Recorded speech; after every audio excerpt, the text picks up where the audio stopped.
राधे राधे दोस्तों, आपका स्वागत है हमारे चैनल न्यू डिज़ाइन सिलाई पर। तो दोस्तों, मैंने सबसे पहले दो छोटे छोटे पार्ट कट किए हैं जिसकी लेंथ है 8 इंच और वेस्ट है 7 इंच। और ऊपर वाले जिप अटैच करने के लिए यहाँ पे 14 इंच का लेंथ लिए और 4 इंच की वेस्ट लिए हैं। नीचे वाले पार्ट की कटिंग की है मैंने 15 इंच और 4 इंच पर इसकी वेथ रखी है।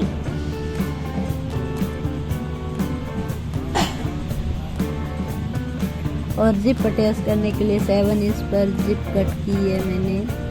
अब जिप अटैच करने के लिए यहाँ पे 2 इंच पर मार्क लगाकर लगाना है। ये देखिए, यहाँ पे 2 इंच पर मार्क लगा रहे हैं। यहाँ पे 2 इंच पर मार्क लगा के कटिंग करना है सीधा सीधा।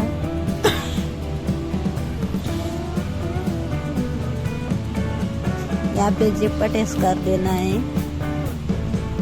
और आप हमारे वीडियो के यहाँ तक आ गए हैं तो लास्ट तक बने रहे और हमारे वीडियो को फुल वॉच कीजिए। आपका सपोर्ट ही हमारी जीत है, आपका सपोर्ट ही हमारी जीत है। प्लीज़ प्लीज़ हमें सपोर्ट ज़रूर कीजिए और हमारे वीडियो को फुल वॉच करना। चैनल बनाए तो चैनल को सब्सक्राइब करें और वीडियो को लाइक करें और बेल आइकन को प्रेस करें।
ये देखिए वेरी अमेजिंग, हमारा छोटा सा हेड बैग बन के रेडी हो गया है। इसके अंदर हमने 3 जिप अटैच किए हैं, 2 छोटे छोटे जिप है और एक बड़ा सा पॉकेट है जो हम मनी पॉकेट भी रख सकते हैं या फिर कुछ आवश्यक सामान भी रख सकते हैं। प्लीज़ ये बैग आपको पसंद आए तो हमारे वीडियो पे कमेंट छोड़ना और हमारे वीडियो को लाइक करना ना भूलें।